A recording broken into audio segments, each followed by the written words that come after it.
joined IBFNet. So pretty much my work or pretty much my time during my career has been dedicated towards the technology and the finance side. And having joined IBF, I joined IBF as head of growth and strategy, looking after the product rollouts, looking after the company's product strategy, growth strategy, so on and so forth. Okay. Thank you, So Mr. that Khan, I for introducing give yourself. up. Any, okay, would you mind to continue? No, sure. I just wanted to say, I mean, that I tried summarizing my last 6, 7, 8 years in a few sentences. I hope it was not too long. Okay. Okay, Mr. Khan. Before we get to our theme, talk about our theme, can you tell us the story of IBF first of all? So, we all know about IBF first of all. Sure. Look, IBF as an idea started back in the days in 1999. It used to be a small discussion forum started from India, focusing on Islamic finance, and it was focused on for people who were into research, who were the teachers, who were the students, and people who were there to learn and to teach Islamic finance, mainly Islamic finance, and that's how and what IBF was. Fast forward to 2020 and 2021, we decided to give it a formation, or we decided to change this entire approach into a company which would be a Web3 based company, and that's how and why we came up with the idea of IBFnet. So that's a bit of history for us, and that's exactly why in IBF the products that we have been building, they're focusing towards Islamic finance, or I would say Islamic business and finance. All the products that I'm going to talk about now during the session, you will come to realize that all these products are mainly built for the Islamic financial industry. So that's pretty much about IBF. Okay. Okay, Mr. Khan. Um, could you provide an overview of IBFnet and the products it's offer? And what are the key features that set them apart? Sure. IBFnet, I mean, in a nutshell, it's an ecosystem of platforms. Looking at it as one product or looking at it as one platform may not do justice to it, right? So why do I say it as an ecosystem? Because you have to now think of it as a user. As soon as the user comes onto our platform, he just not lands on one platform, but he enters an ecosystem where he can take, or he can do multiple actions, such as mobilizing donations, conversions of records into NFTs. There's a marketplace for trading goods. There's a marketplace for sale and auction of digital assets. Now the latest product that we have developed is the metaverse, and there's an AI based Sharia advisor as well, which we have kept it in the shelf. But these are pretty much the range of products that we have been working on. We have I would say, a very laser focused approach on education as well. In Indonesia, we have partnered with a few universities who we want to work with and educate people, not just in Islamic finance, but also within the Web3 space. I would say the key feature that sets us apart is the focus on Islamic economy itself and the ethical market that we are trying to target. So when you look at this entire ecosystem or the entire spectrum of people or users that a startup can particularly tap on, the first question that comes to your mind is, what is your niche? And for us, that question was very, very important when we came up with the idea. So to answer that question, we decided to go. We, in fact, not just go. We decided to stay with Islamic economy, and that defines our laser focus and our niche. I would say not a lot of work has been done in this space. That is, and the space has a huge potential and a huge audience. So within the Web3 space and Islamic economy coming together, not a lot of work that has been done previously. I would say we are among very few companies out there in Web3 who, before raising any substantial amount of money, build functioning platforms and are ready to go into the market soon. So that is, I would say, the range of products and what sets us apart. Why did I mention the money part? Is because it's very important for audience to know that look, I mean, there's a downturn, like an overall downturn within the Web3 space, but you don't really have to go out there raise money just because you have an idea. We believe staying bootstrapped and working with what the resources that we have and coming up with the product first and coming up with the product market fit first is very, very important for any startup before they go on to the market. So that's exactly what we have been doing at IBFnet. Okay. Thank you, Mr. Khan. And we're going to talk about deep dive about wait.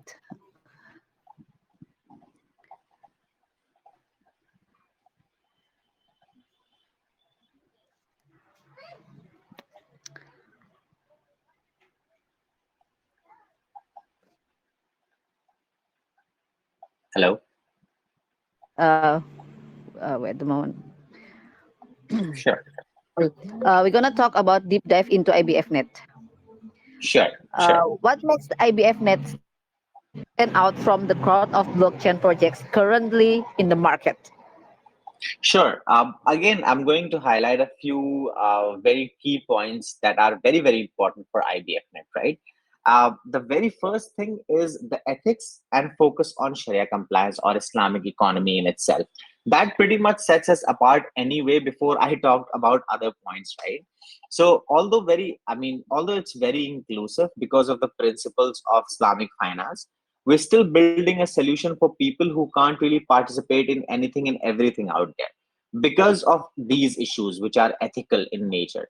There's a huge population of Muslims who can't really participate in current financial system, but we want to build a solution for them. And while I say Muslim, that does not really mean it is only exclusive for Muslims, that the things or the solutions that we are building. We are building something which is very much inclusive in nature. So it is a solution for anyone and everyone. Apart from that, IBF will be a one stop solution for multiple platforms. That also sets us apart. Why? Because if you look at one solution that a company is solving, and there are multiple solutions, there are multiple problems that a company is solving. We fall in the latter stage, which is we we are not only solving one problem, we are solving multiple problems within an ecosystem that gives us leverage. Because when a user comes, he comes within the ecosystem, and now he can take multiple actions, he can solve multiple problems within the ecosystem. The ecosystem won't just have one solution, but multiple for you or the user to not jump from one place to another in order for his problems to be solved. So that I would say, stands us out within the ecosystem or among the other players. Okay. Before we move into another steps, perhaps our audience would ask you about the question. Teman-teman ada yang mau tanya nggak nih sama Mr. Khan tentang IBFnet atau tentang crypto dan blockchain innovation? Oke. Kalau nggak ada, kita lanjut ya. Oke, we move into another step, Mr. Khan. Perhaps our audience is so shy. Sure. Okay, the IBFN token is the heart of the IBFnet's halal ecosystem. Could you elaborate more on the advantages and benefits of investing in it? Sure. Although, one cannot invest in it as we speak, but yes, it is our token that will be listed in the future as well. So I'll talk a bit about what IBFN is as a concept, as a token, right? So basically, IBF has been created for users. Uh, to transact in a costless manner within the ecosystem, right? And the ecosystem that is created by IBF. In other words, it's your own currency that doesn't really require a middleman for you to transact with others in the ecosystem. The ecosystem where you can mobilize donations.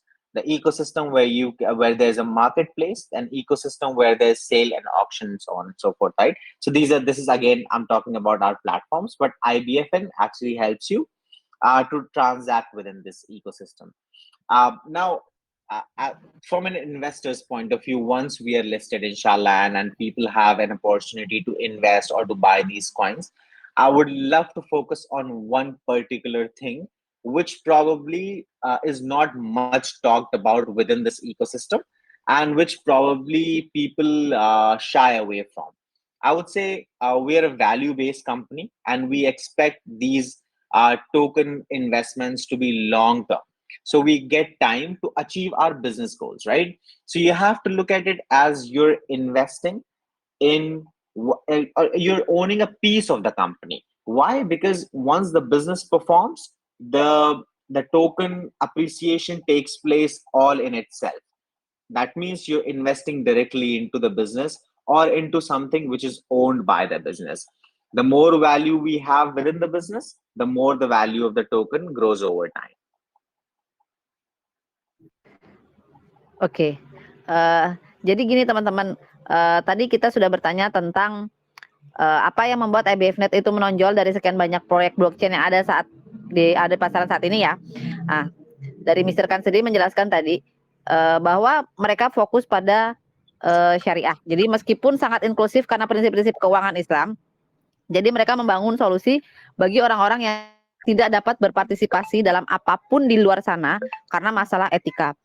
Nah, terdapat kayak misalkan sejumlah besar umat Islam itu ada yang nggak bisa berpartisipasi dalam sistem keuangan saat ini ya. Jadi IBFnet ini ingin membangun solusi bagi mereka.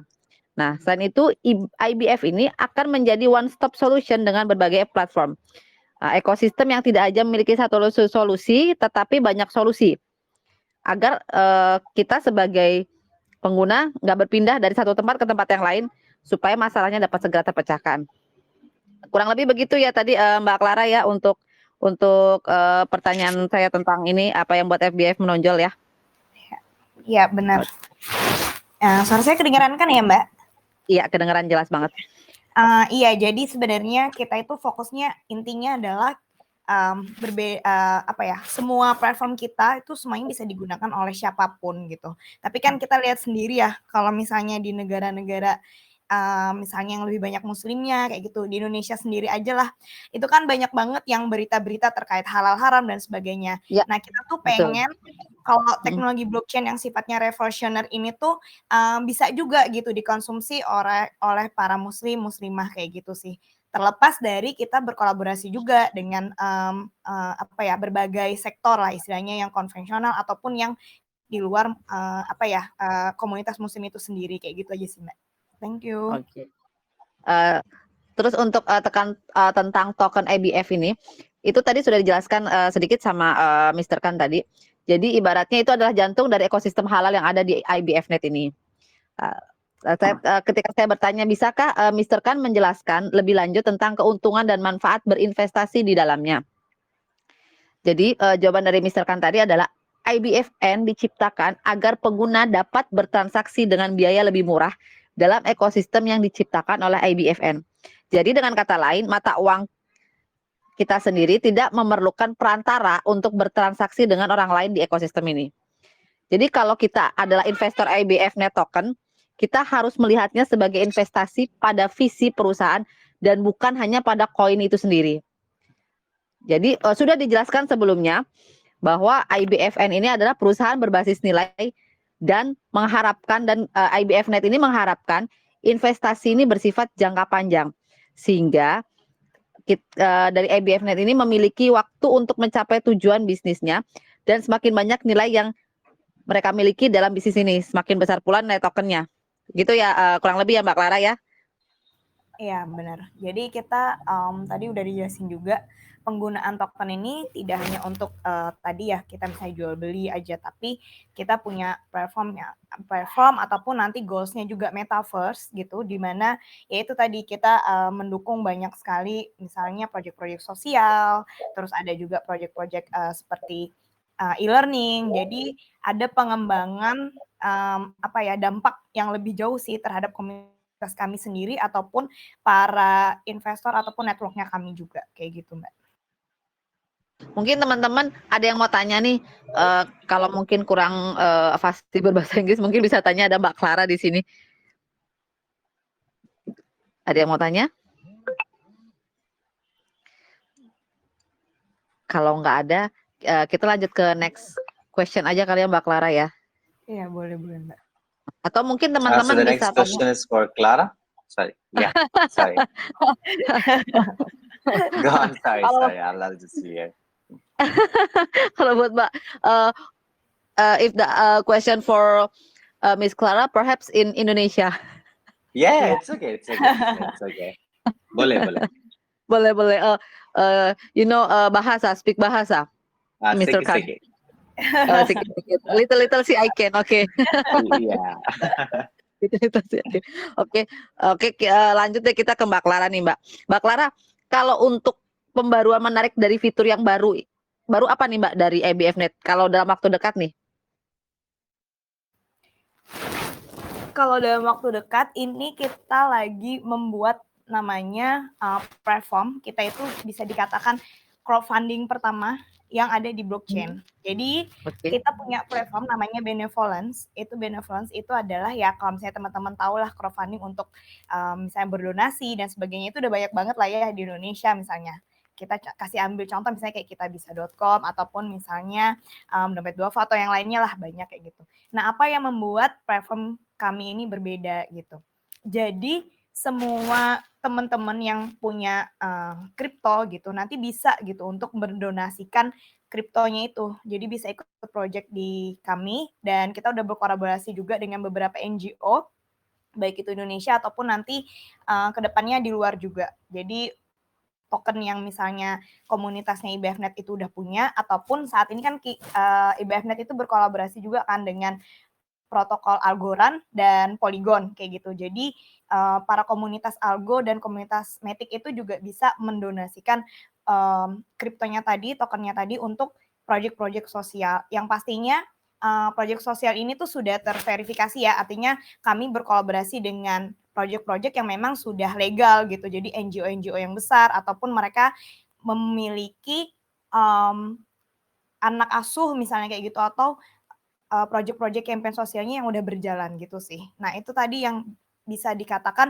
ketika memiliki token IBFnet, kita tidak hanya tadi jual beli, tapi juga bisa misalnya dampak yang lain, yaitu ke sosial misalnya. Itu sih salah satu yang paling dekat saat ini ya, fitur terbarunya.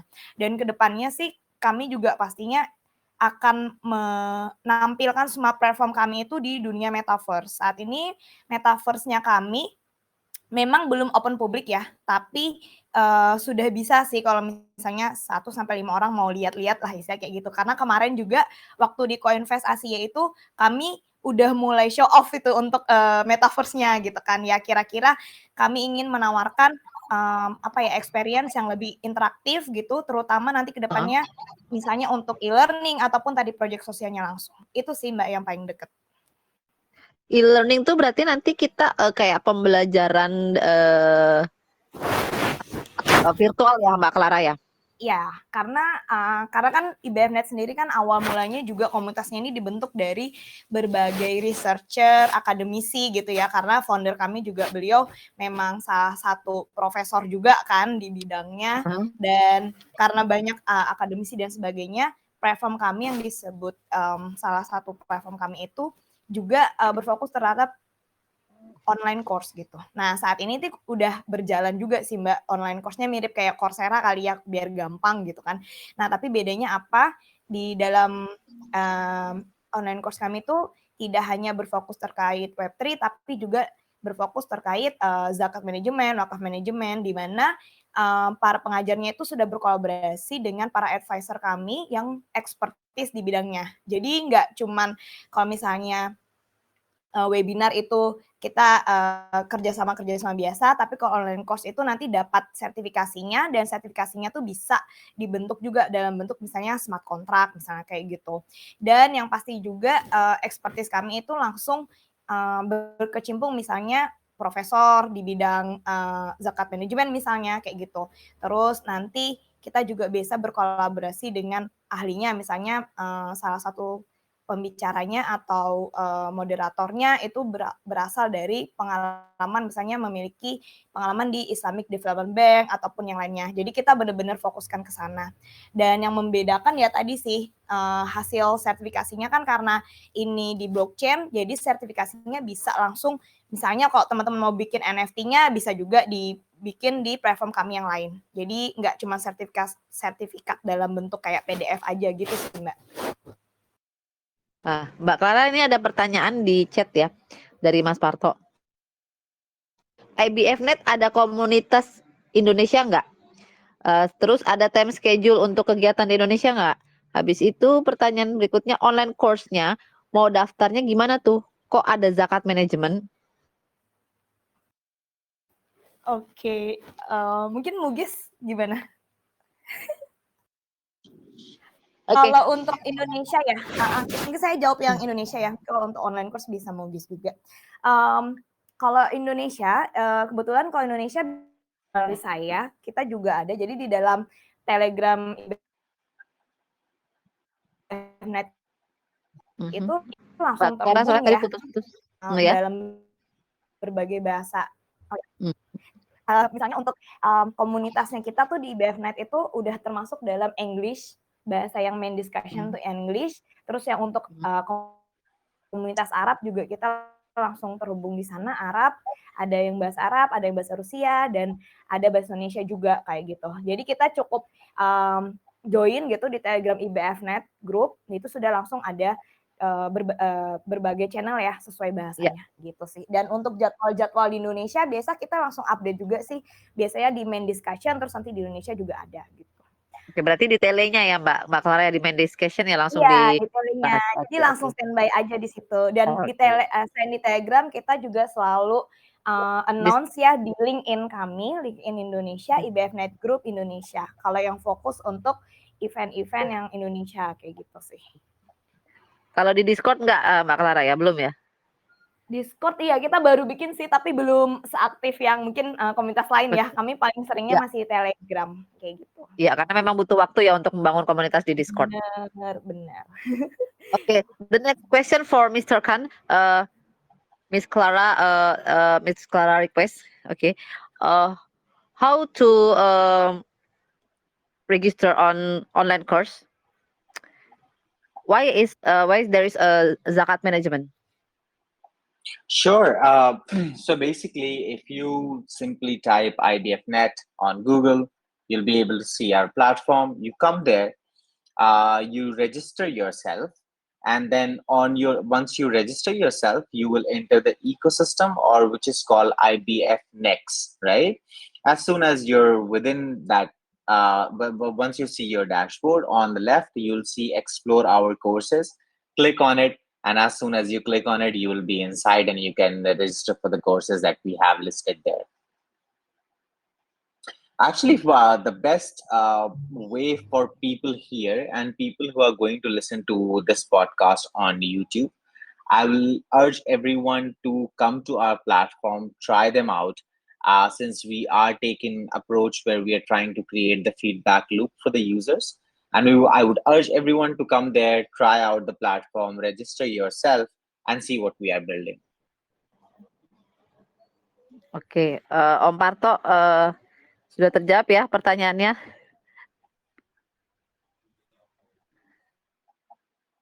Sorry? Ya mungkin mau nambahin aja, kalau misalnya ditanya kenapa zakat manajemen. Tadi kan ada pertanyaan kenapa zakat manajemen. Karena kembali lagi sih, untuk IBFnet sendiri ini kan memang fokusnya tuh dua. Kita itu tidak hanya berfokus untuk teknologi blockchain-nya, tapi kami juga ada visi misi lain, yaitu membangun industri Islam, ekonomi Islam kayak gitu kan. Jadi di situ sih kenapa kalau ditanya ada ilmu ataupun online course terkait zakat manajemen. Kurang lebih seperti itu. Om Parto, kira-kira sudah cukup atau ada yang mau ditanyakan lagi? Ini kayaknya Om Parto itu memang malu-malu. Dia aja nggak pernah ini Mbak Clara open mic soalnya. Dia pasti mengetik terus. Oke. kita lanjut to the next question, Mr. Khan. Sure. What are IBF's plan for expanding its range of services and offerings in the crypto industry in the next 5 years? Sure. To answer this question, I want to take a step back for the audience, and I want to explain everyone that look, IBFNet is not a crypto first company. What we want to clarify that very clearly. We are actually a value based company, and we do not just want to focus on crypto. We're building actual solutions that people currently face in Web 2. Using Web 3, we're targeting real world problems, and we will continue to do the same. And we see this as our contribution to the industry as well. We'll continue to build that and expand our current products, creating more value and thus creating the momentum for our tokens as well. So why do I say all this is because in the next 5 years, how we see ourselves evolving as first thing first, we are going to finish the refinement of our current platforms. Right now, as we speak, we already have about 5 different offerings. What we want to do is we want to refine that, we want to roll them out, we want to get the feedback from our users, and we want our users to start using it so that we can give it a monetary direction as well. Once that all has happened and we see all of our platforms coming together within the ecosystem solving problems for the user, we will continue to expand our services in the same direction in the next 5 years as well, which is to solve the real world problems within the Web 2 space and can be replicated on the Web 3 ecosystem. So that's going to be my answer for this question. Although a little vague, but I want users to understand that we already have about 5 platforms. And for us to think of the next 5 years in terms of strategy, our strategy is to make these 5 platforms work first. Oke, jadi gini teman-teman, pertanyaan saya tadi adalah apa rencana IBF untuk memperluas jangkauan layanan dan penawarannya di industri kripto dalam 5 tahun ke depan ya. Jawaban dari Mr. Khan adalah sebelum beliau menjawab, beliau mengklarifikasi dulu nih bahwa IBF itu adalah perusahaan berbasis nilai dan bukan hanya perusahaan kripto. Jadi nggak cuma ikut arus yang sekarang lagi booming kripto, maka IBF pun ikut seperti itu ya. Nah, untuk saat ini IBF sedang membangun solusi untuk teman-teman yang dihadapi orang-orang di Web 2 nih. Tapi menggunakan Web 3. Jadi IBF itu menargetkan permasalahan dunia nyata akan terus melakukan hal yang sama. Dan IBF ini melihat ini sebagai kontribusi terhadap industri yang ada. IBF pun akan terus membangun dan memperluas produk yang ada saat ini, menciptakan nilai lebih, dan dengan demikian menciptakan momentum untuk token yang ada di IBF ini. Kurang lebih begitu ya Mbak Clara ya? Ya, benar banget Mbak.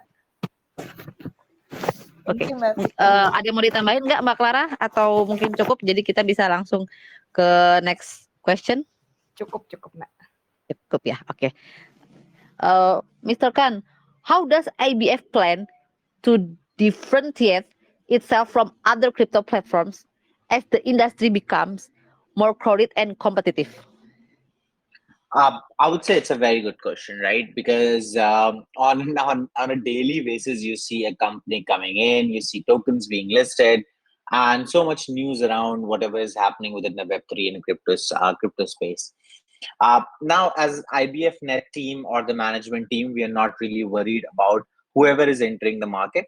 We're not really worried about whatever is happening within the market, although there's a downturn, although there's a lot of skeptical, there's a lot of negative, I would say, point of views as well from investors, from all sorts of people, but we are not really worried about that. And that's because we focus on, again, generating value through our platforms and building something which is very ethical in nature, and our audience again is very niche. So what do I mean to say by that is, no matter how much the market evolves, no matter how much revolution takes place, the problems that we are trying to solve, and for the people that we are solving these problems for, these problems are going to be exactly the same. Like a Muslim can do XYZ, but he cannot do ABC. These problems are not going to change, right? The Sharia law or the Sharia compliance is not going to change. So that is really our competitive advantage. On top of that, we are building something which is like a shopping mall, right? You enter a shopping mall, you want to buy groceries, you also want to buy clothing, you also want to fix your mobile phone, and you also want to buy a watch, right? So there are four things that a user needs to solve as his day-to-day problems. So we take an example of that, right? It's although it's a very irrelevant example and we cannot compare apple with oranges, but what I'm trying to say here is it's similar with IBFnet as well. As soon as a user comes onto the platform, we do not want the user to go here and there. Instead, if he wants to educate himself, he can do that there itself. If he wants to sort of create NFTs, he can do there itself. If he wants to trade NFTs, if he wants to sell them, if he wants to do the auction and sale of digital assets, there is so much that we want to do within the platform. So again, to summarize, we're not really scared of people coming into the market. We're not really scared of market becoming too crowded, or having people having negative point of views for the market itself, because what we are doing is pretty much different, and that's exactly how we differentiate ourselves, and that's exactly how IBF is pretty much differentiated from the rest of the market. Oke, Mbak Clara mungkin ada yang mau ditambahin atau cukup nih? Cukup sih, udah jelas banget. Jadi memang Oke. ya seperti dijelaskan, kita meskipun tadi agak niche gitu kan untuk targetnya, tapi sebenarnya itu juga akan apa ya namanya, kita tetap inklusif lah istilahnya kayak gitu. Karena memang untuk berkolaborasi ataupun tadi meskipun kita punya target marketnya muslim atau muslimah, tapi kita juga bisa banget diterapkan di berbagai industri atau partner-partner bisnis kami yang lain juga kayak gitu sih.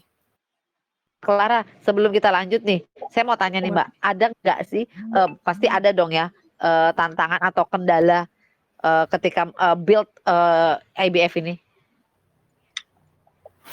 Pasti sih, pasti banget gitu ya. Kalau misalnya tantangannya mungkin lebih ke edukasi juga sih untuk Indonesia sendiri ya, karena IBFnet ini kan memang awalnya dari global ya. Mungkin kalau untuk di negara-negara luar yang memang menjadi market kami dari awal, misalnya kayak Dubai ataupun unit Emirat Arab dan yang lain sebagainya, untuk Web3 sendiri ataupun di blockchain kan udah bukan hal yang baru gitu ya. Untuk di Indonesia sendiri tantangannya ya kami harus lebih sering mengedukasi terkait blockchain-nya sendiri dulu gitu, sebelum akhirnya memperkenalkan platform ataupun visi misi kami baik di target market muslim ataupun secara umum. Itu sih yang paling kerasa banget ya Mbak ya, khususnya untuk Indonesia.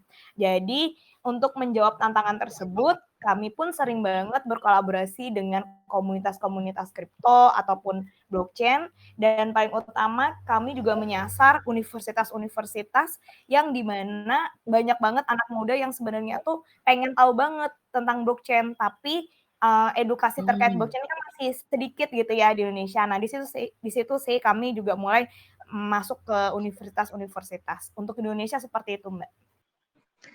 Agak berat ya kayaknya ya kalau di Indo ya Mbak. Lumayan. Betul. Ya gitu sih Mbak, jadi kita fokusnya justru di edukasi. Bahkan kayak Betul. contoh aja ya untuk kolaborasi crowdfunding, sebenarnya kan dengan pemanfaatan teknologi blockchain itu kan besar banget ya dampaknya.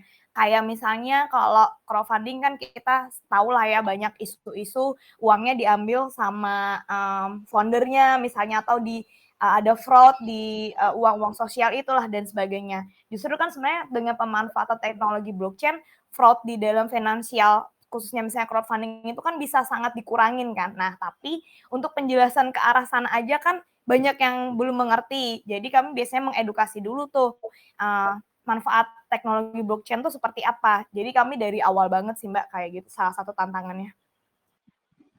Oke. Mr. Khan, we would ask you for another question. Sure. Could you hit at any upcoming partnership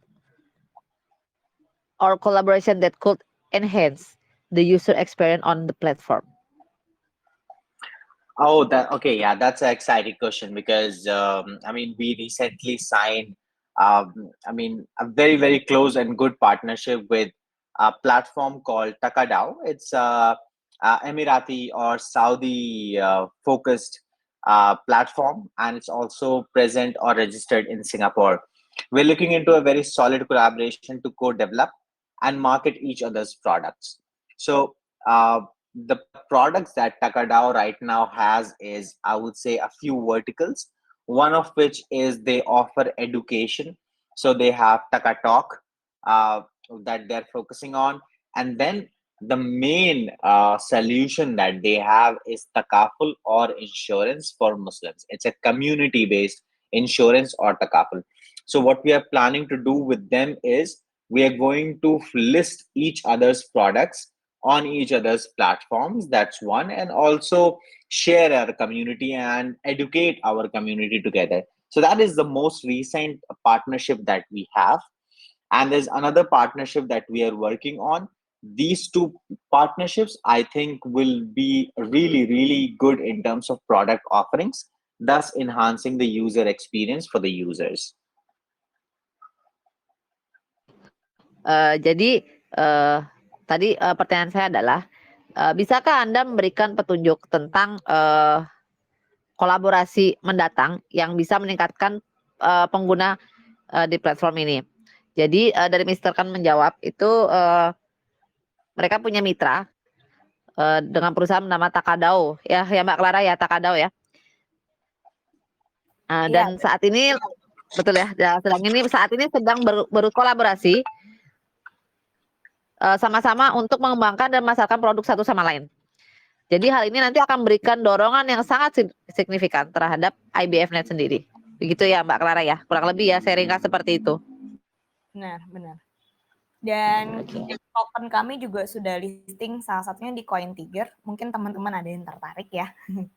Kalau misalnya, jadi kita tidak hanya platform kan, tapi kita juga ada tokennya. Gitu sih, yang paling terakhir ya. Dan di sisi lain, kalau dari sisi Indonesia, kami lebih banyak lagi menjalin dengan beberapa NGO ataupun proyek-proyek sosial. Seperti itu, Mbak. Mbak Clara saya mau tanya nih, tadi tuh ada sedikit Mbak Clara spill sedikit tentang foundernya yang akademisi. Mungkin bisa sedikit di ini Mbak Clara di spill teman-teman dari IBF itu siapa aja sih gitu. Maksudnya gimana ya Mbak? Jadi mungkin bisa diperkenalkan sedikit ya foundernya, terus teman-teman dari IBF ini dari mana aja sih? Kan ini ada Mister Khan nih dari India gitu. Jadi mungkin kan memang dari bukan cuma dari Indo aja gitu. Oh iya, benar. Okay. Jadi IBFNet sendiri foundernya adalah Dr. Muhammad Obaidullah, salah satu ekonom Islam yang beliau memiliki background di berbagai industri ya. Salah satunya beliau adalah lead research economist dulu di IDB, Islamic Development Bank.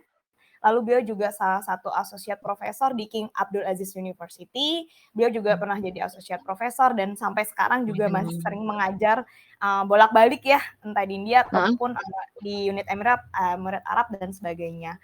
Terus ada juga CEO kami namanya Mr. Muhammad Alim. Terus ada saya untuk Indonesia, kalau untuk global ada Mugiskan, dan banyak juga sih untuk IT kami itu ada di Indonesia ataupun di luar kayak gitu sih Mbak. Untuk berarti memang tersebar ya Mbak Clara ya? Iya, kita kerjanya beda-beda kota. Misalnya saya di Jakarta, terus nanti untuk metaverse-nya ada di Surabaya, head metaverse. Terus misalnya untuk yang blockchain-nya ada di Malang, terus ada juga yang dari India juga kayak gitu. Dan untuk head AI-nya sendiri kami juga ada untuk orang Indonesia. Jadi memang sementara ini kita kebanyakan ya kerjanya remote, jadi emang beda negara, beda kota kayak gitu sih Mbak. Rata-rata sih memang kebanyakan justru di IBFNet itu lebih banyak tim technical juga gitu ya. Dan untuk advisor-nya kami itu ada lumayan banyak juga sih. Kalau untuk advisor ya, advisor tuh lebih ke partner-partner yang bakalan membantu kami juga untuk misalnya hal-hal yang terkait syariah misalnya kayak gitu, ataupun hal-hal yang terkait teknologi itu sendiri. Itu kita berkolaborasi dengan banyak partner sih Mbak kayak gitu. Dan mungkin nggak bisa saya sebutin salah satu, itu ada semua di ini sih di website kayak gitu. Cuman kalau untuk kita sendiri yang tim intinya memang tidak terlalu banyak ya Mbak. Kebanyakan juga ya tadi tuh ada fokus untuk di technical blockchain-nya, di metaverse-nya, dan untuk marketingnya mungkin ya sedikit aja gitu. Mungkin 3 sampai 4 orang kali ya. Dan itu kan beda-beda negara juga gitu Mbak. Oke. Mungkin nanti Mbak Clara bisa share ke saya nih websitenya atau anything ya informasi lain untuk tentang IBF, berkaitan dengan IBF, nanti bisa saya post di grup ya. Siap, terima kasih Mbak. Iya, sama-sama. Okay, we move to another question, Mr. Khan. Sure. How does IBF plan to address any regulatory or legal challenges that may arise as the crypto industry becomes more mainstream? Right. This question I actually expected. Okay, so look, I mean, at any industry, when it comes to the mainstream, or even when it comes to the picture, the regulators and people who are sitting there, they have their eyes on it, right? And that is exactly why we expect this industry to get eventually regulated, and we are fully prepared for it. When I say we are fully prepared for it, it means in terms of our mindset and also our business strategy. What we are doing is we are going towards things that even when the industry becomes regulated, we do not fall under the category of even the gray area, let alone be the black area, right? So we want to be prepared for it from now on itself.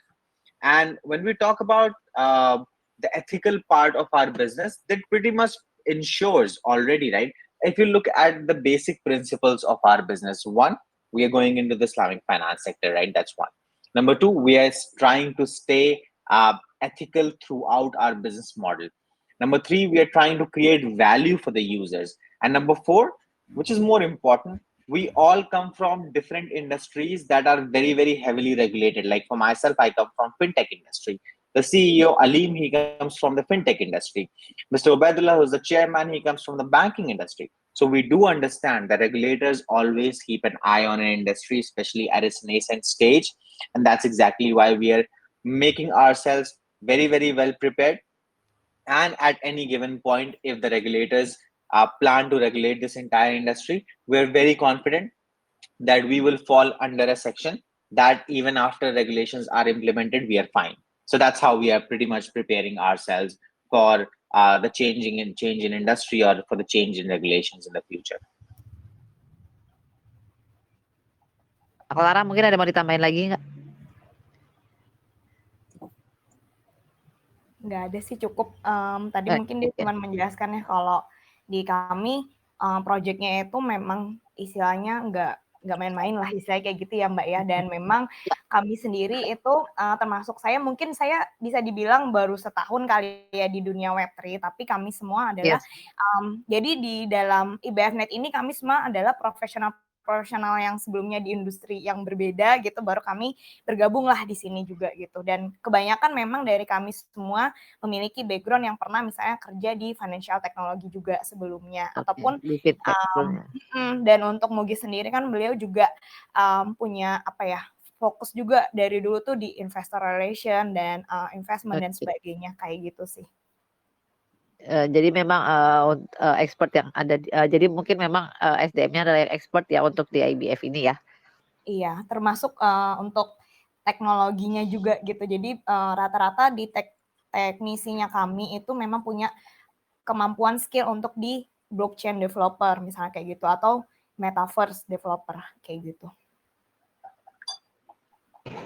Mungkin kita ke another question ya Mbak Clara ya. Okay, Mr. Khan, what role does IBFC itself playing in shaping the future of the crypto industry, particularly in terms of promoting greater adoption and understanding of crypto among the general public? Sure. So initially during this podcast, I took our audience through our history and our legacy, what our history and legacy looks like. and where IBF is all coming from, right? So IBF right now, as we speak, has a wide community of teachers and students because of its legacy. We want to bank on this. So the education part becomes important in the community that we want to serve, and we have more word of mouth. So if you look at different user acquisition cases, the word of mouth is the best one, right? And how can we not bank on our oldest community of 84,000 plus people of teachers and students to sort of take this out and help us shape the future? Over the long term, we want to basically, sorry, I just went on a different track. Yeah, so Okay. in the long term, we want to bank on our community. We want this community to educate more and more people, and especially if we have students and teachers to be part of this community, that really plays in our favor. So that's exactly how we plan to sort of shape the future of the crypto industry, and for the general public to get more information from our forum, from our platforms. Oke. Jadi teman-teman mungkin tadi saya tanyain peran apa yang IBF anggap penting untuk mainkan masa depan industri kripto, khususnya dalam hal mempromosikan adopsi dan pemahaman kripto yang lebih besar di kalangan masyarakat umum ya. Sementara IBF ini tuh memiliki komunitas guru dan siswa yang luas karena memang sudah dibentuk dari awalnya seperti itu ya Mbak Clara ya. Mengingat dari foundernya sendiri juga akademisi ya Mbak Clara. Benar-benar Mbak. Jadi kita malah justru awalnya banget itu adalah komunitas dari para researcher dan akademisi yang punya fokus di ekonomi Islam plus teknologi juga gitu. Jadi memang basicnya awalnya di situ gitu ya. Iya, terus berkembang dan alhamdulillah jadi sebuah perusahaan. Seperti itu sih Mbak. Oke, Mr. Khan, we move to another question. Mungkin teman-teman nih ada yang mau tanya nih, dari tadi saya terus nih yang nanya. Sebelum saya nanya lagi nih. Iya, Rio mungkin ada Mbak Clara nih. Kalau apa kurang bisa. Ini Om Rio. Iya Rio, boleh lo nanya lo. Oh. Ini kayaknya Om Parto udah ya.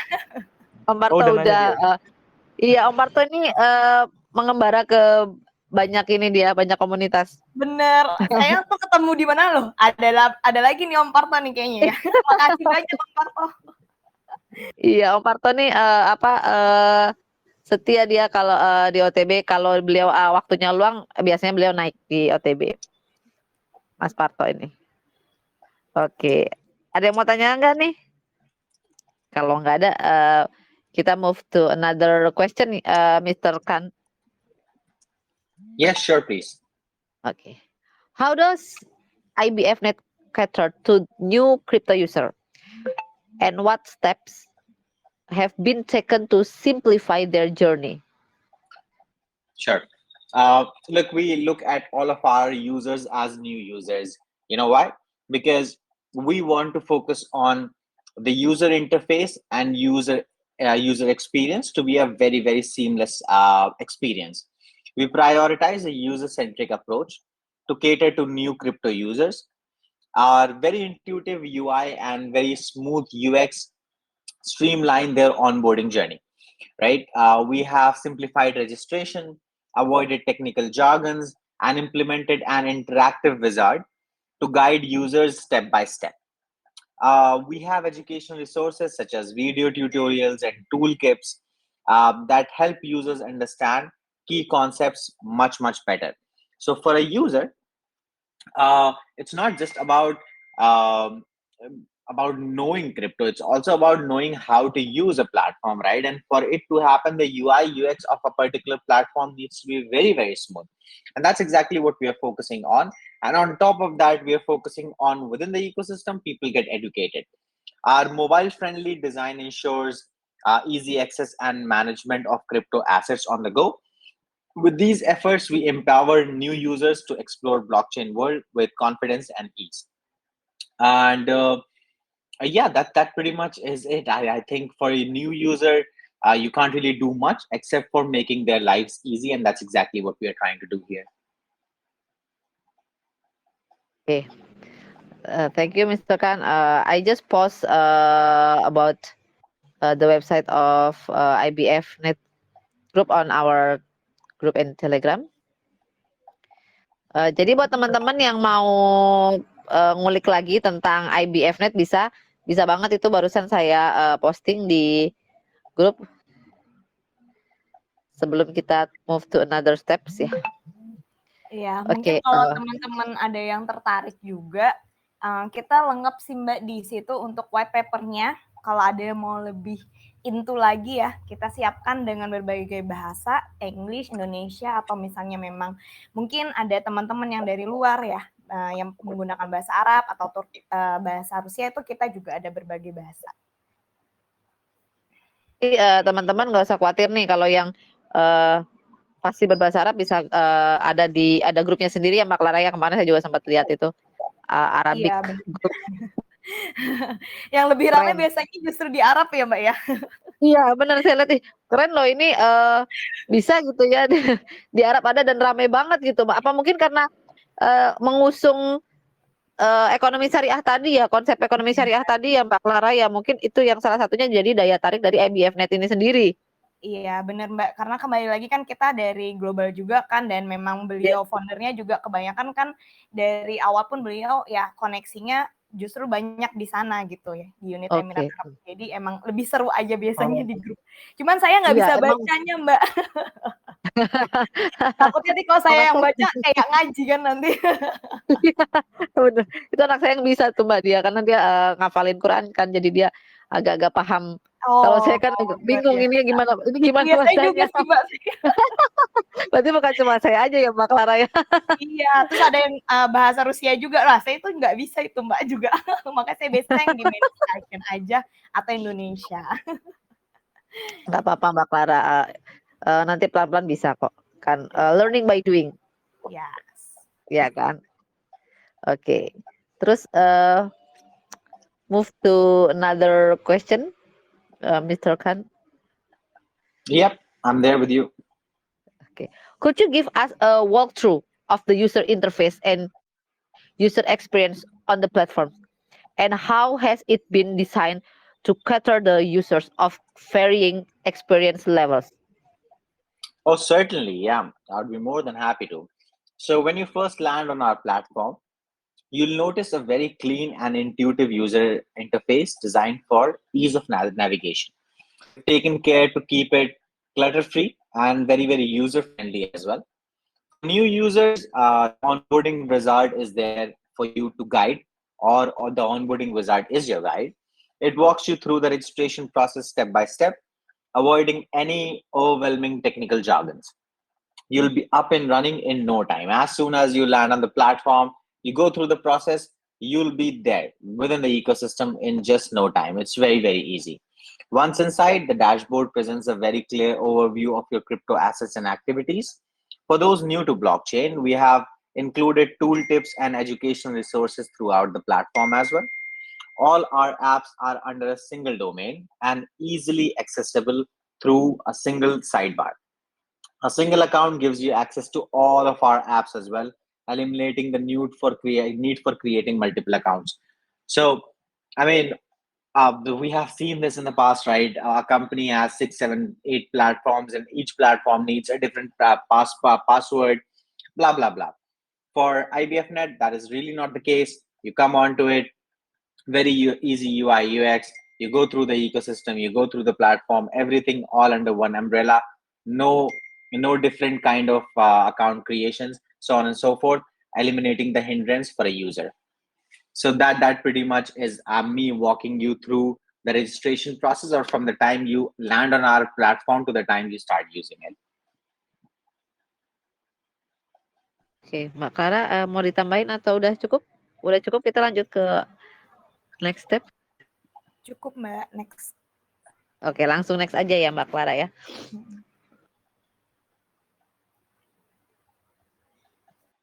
Okay. Are there any upcoming features or developments on the horizon that could significantly enhance the user experience? And could you share some behind the scenes insight? Yeah, sure. Uh, we're actually, as a team, we're always striving to enhance the user experience and provide our users with cutting edge features and developments.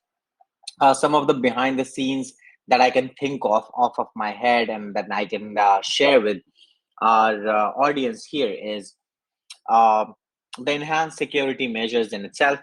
We're continuously researching and implementing advanced security measures. The improved onboarding process that's been cooking behind the scenes. We are refining our onboarding wizard to make it even more friendly and efficient. The smart contract integration. We're working on integrating smart contracts onto our platform. This will open up a whole new realm for possibilities for users, from decentralized applications to automated transactions. Uh, Community feedback, integration, cross-chain compatibility, so on. So there is a lot that is being cooked um, behind the scenes, but this is something that I can think of my head and share with the audience right here. Oke, jadi tadi pertanyaan saya itu apakah ada fitur atau pengembangan yang akan datang yang bisa meningkatkan pengalaman pengguna secara signifikan ya? Terus mungkin saya tadi tanya lagi, bisakah bisa bagi wawasannya enggak gitu kan? Lalu Mr. Khan itu di balik layar ini ada beberapa yang menarik. Pertama, untuk keamanan yang akan ditingkatkan. Jadi dari IBF ini akan meneliti dan menerapkan langkah-langkah keamanan tingkat lanjut untuk tetap terdepan dalam menghadapi potensi ancaman dan memastikan keamanan aset penggunanya. Tadi adalah proses orientasi yang jauh lebih baik. Jadi menyempurnakan paduan orientasi yang lebih mudah dan efisien. Jadi bisa mengurangi waktu yang dibutuhkan untuk pengguna baru ketika memulai gitu kan. Lalu yang berikutnya adalah integrasi kontrak, smart contract. Jadi dari IBF ini sendiri berupaya mengintegrasikan smart contract ke dalam platformnya yang bisa membuka kemungkinan baru bagi para user dari mulai dari aplikasi terdesentralisasi. Aduh belibet aku bakar. Jadi transaksinya bisa otomatis langsung gitu kan. Ya kayak gitu ya Mbak Clara ya kurang lebih ya. Benar banget Mbak. Terus ada integrasi dari komunitas. Jadi misalkan komunitas memberikan masukan apa, jadi memberikan saran apa untuk penyelesaian platform yang dibutuhkan oleh komunitas. Terus poin kelima adalah kompatibilitas smart chain-nya. Jadi mereka akan mencari cara untuk meningkatkan interoperabilitas dalam berinteraksi dengan jaringan blockchain lain nih. Jadi menawarkan lebih banyak fleksibilitas kepada pengguna atau user dalam mengelola aset yang dimiliki oleh user sendiri. Gitu ya Mbak Clara ya. Benar. Ya harapannya kita bisa bakal berkolaborasi dengan protokol blockchain yang lain ya, karena saat ini kan kami baru berkolaborasinya baru di protokol Algorand sama Polygon. Mungkin nextnya kita bakal ke yang lain-lainnya, biar lebih gampang untuk tadi sih ke komunitasnya kami sendiri ataupun para user baru gitu. Sama Biwancen dong Mbak Clara, ini produk asli anak Indonesia. Oh iya benar. Ada Om Salmon loh. Iya nanti bisa banget kita kolaborasi di Salmon Nation dong pastinya ya. Ini ada Om Salmon loh. Om Salmon. Maafkan saya. Om Salmon saya langsung Om Salmon to the point. Ya, Pak. Produk Indonesia akan kita kolaborasikan ke depannya. Amin. Tapi saya calling saya dulu. Kenapa? Ya, tapi tadi calling apa dulu? Selesaikan dulu lah. Nanti saya enggak, sedikit Pak. tambah. Lanjut, Pak. Memang challenge-nya setuju tuh. Tadi bicara tentang adopsi di Indo, edukasi dulu. Saya tadi kan barusan tuh kan meeting dan pada masuk sesi saya itu ada sebuah statement bahwa blockchain is not database. Saya langsung bingung harus mulai dari mana nih gitu untuk bicara tentang teknologi blockchain itu seperti apa sih gitu.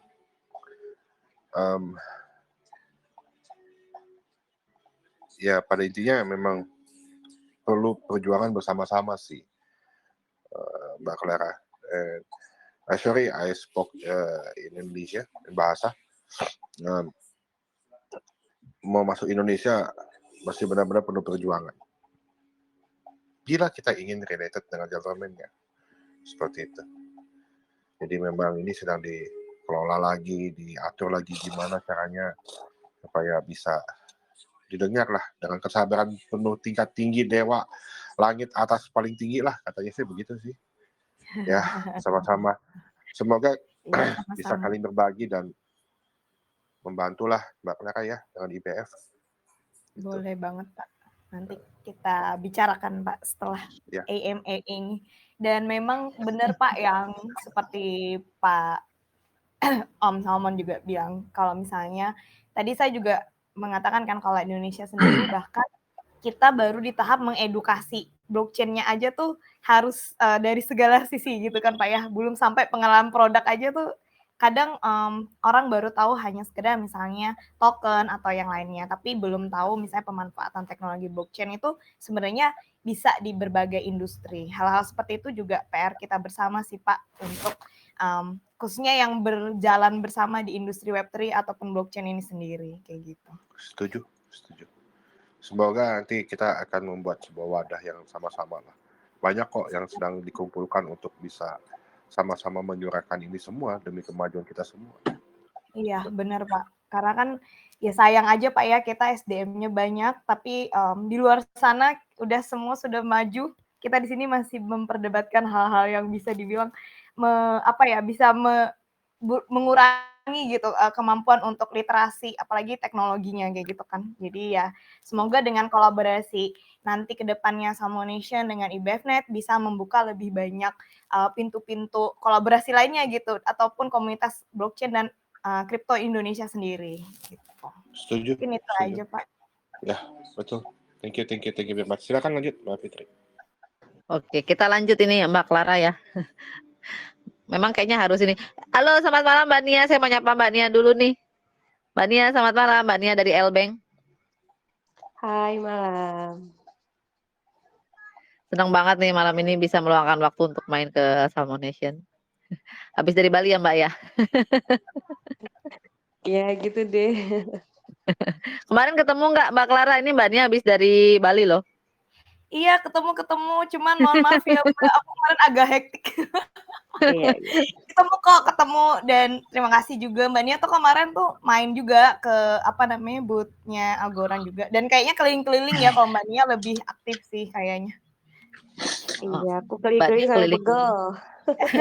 Leader aja Mbak Nia ya Mbak Nia. Networking. Iya, oke. Mbak Nia ada yang mau ditanyain gak nih? Begitu naik langsung tembak loh. Mbak Fitri belum apa-apa. Begitu Mbak Nia naik langsung tembak di tempat. Rio aja tuh Mbak, Rio tuh. Kacau. Aku nyimak aja pokoknya. Oke.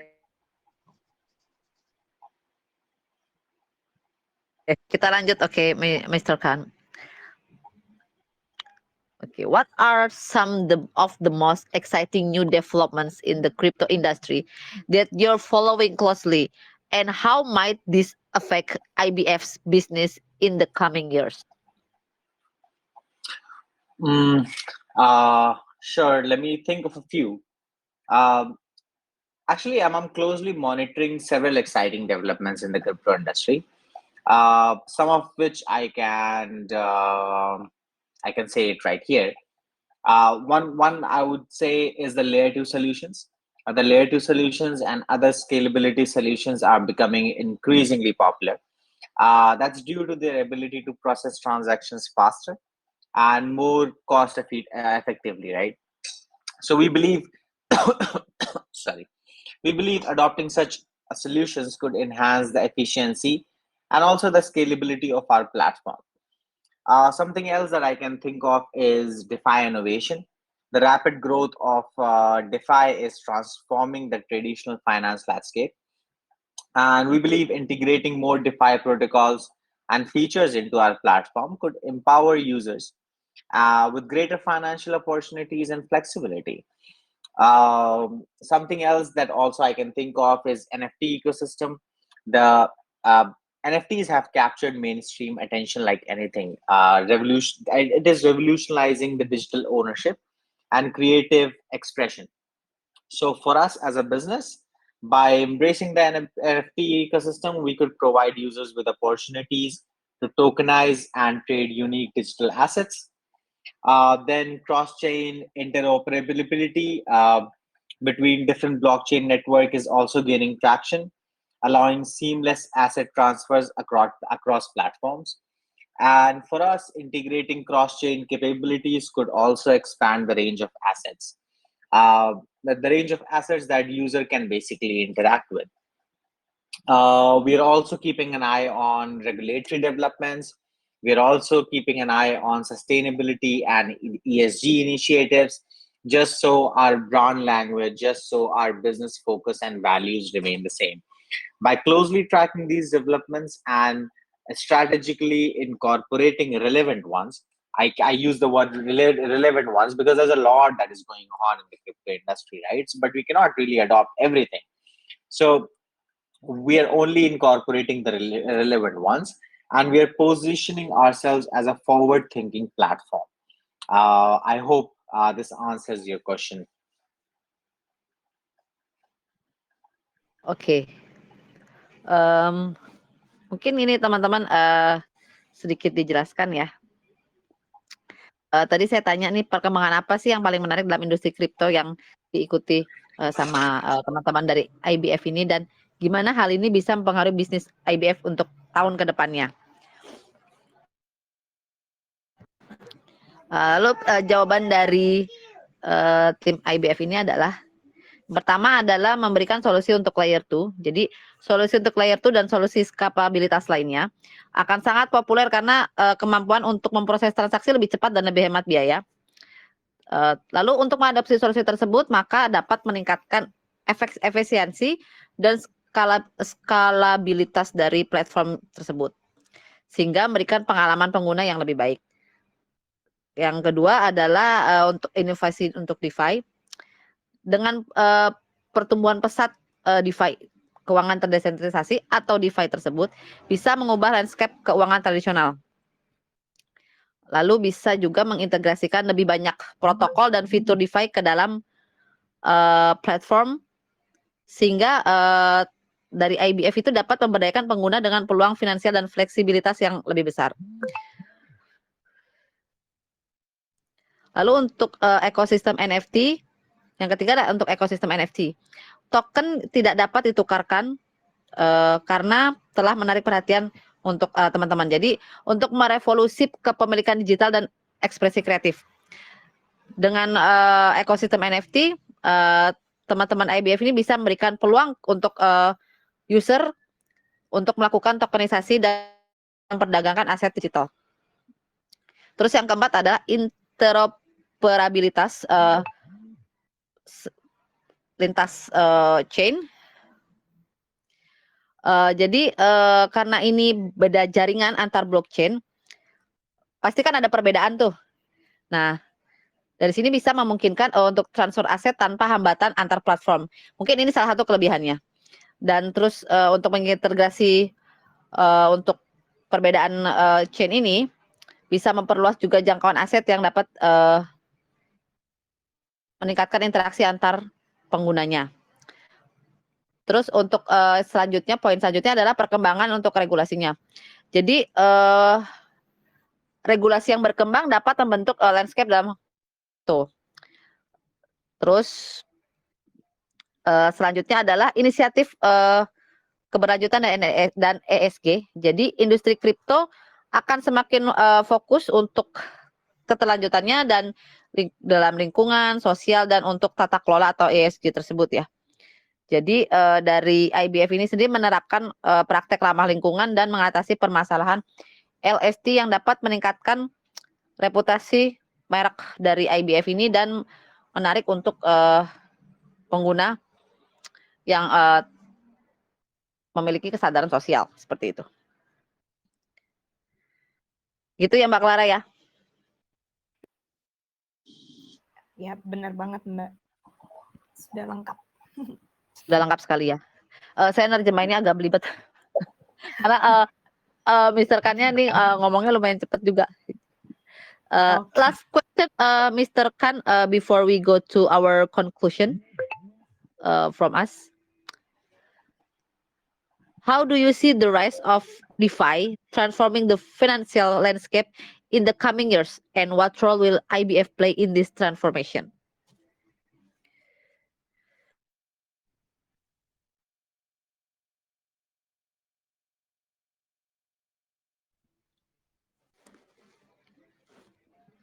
Mbak Clara mungkin bisa dibantu, mungkin sinyalnya Mr. Mugis agak ini ya. Sebentar. Coba saya chat ya. Iya.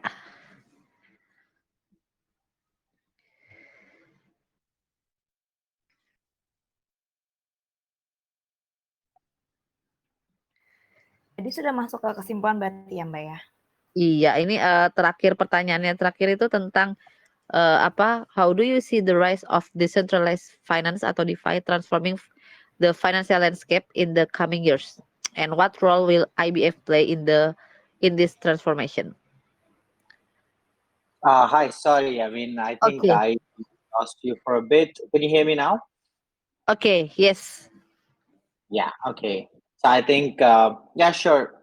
I did hear your question very well, by the way, just in between a bit lost. So I think DeFi as a whole has a potential to revolutionize the traditional financial system completely. Why? Because it can offer open and permissionless and trustless access to various financial services and products. As for IBFNet, we intend to play a pivotal role in this DeFi transformation. Our company is actively exploring ways to integrate DeFi protocols and feature into our platforms. By providing our users with access to a broader range of DeFi services, we aim to empower them with greater financial flexibility and opportunities as well when you think about it, right? So, as a company, we'll ensure that DeFi services we integrate are thoroughly vetted for security and for reliability to provide a safe and seamless experience for our users. Our mission is also to democratize finance, and DeFi aligns perfectly with this vision. So, DeFi and IBFNet, I would say, goes hand in hand, and how it's transforming the financial landscape in the coming years. We will definitely we would want to play a very pivotal role in this entire transformation.